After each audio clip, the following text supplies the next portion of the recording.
Eh bien, le Donnécopride est un candidat médicament développé en partenariat par le Centre d'études et de recherche sur le médicament de Normandie, le GNPC et l'IGF, qui est une molécule qui est un prototype et qui a ceci d'intéressant qu'elle est capable d'exercer plusieurs actions d'intérêt dans le traitement de la pathologie d'Alzheimer. Cette molécule devrait permettre d'exercer à la fois un bénéfice symptomatique et curatif vis-à-vis de cette maladie. Alors, on entend par effet symptomatique en l'occurrence un effet qui pourrait réduire en particulier les troubles de la mémoire, dont on sait bien que ce sont eux qui principalement accompagnent la maladie d'Alzheimer. En ce qui concerne un effet curatif, eh bien, le Donnécopride pourrait, il faut être très prudent, pourrait permettre une réduction de la formation des plaques séniles et donc exercer de ce fait un effet curatif.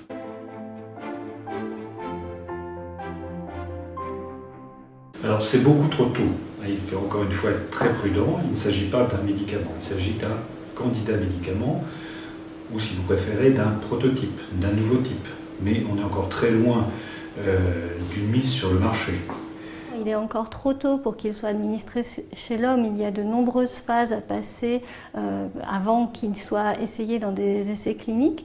Mais on peut penser que si ce médicament prouve son efficacité dans les essais précliniques, il pourrait être ensuite utilisé pour à la fois des Alzheimer génétiques ou des formes complètement spontanées de maladie d'Alzheimer.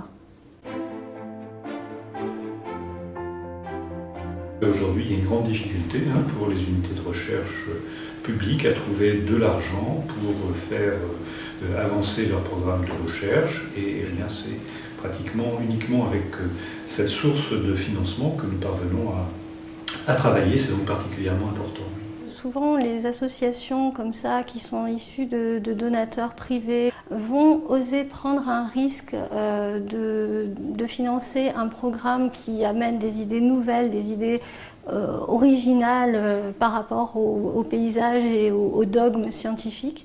Et donc ça nous permet, nous, de commencer un travail, de l'amener jusqu'au point où on l'a amené à présent, et qu'ensuite il y ait un relais de prix peut-être par des finances plus importantes pour développer le travail. Je pense que ce financement par notamment des personnes sensibilisées à cette maladie, parfois même des familles de patients, est extrêmement important. Ça permet aussi pour les chercheurs de rendre des comptes à des personnes et leur montrer que la recherche continue à avancer dans les laboratoires publics et que ces personnes ne sont pas complètement abandonnées à cette terrible maladie.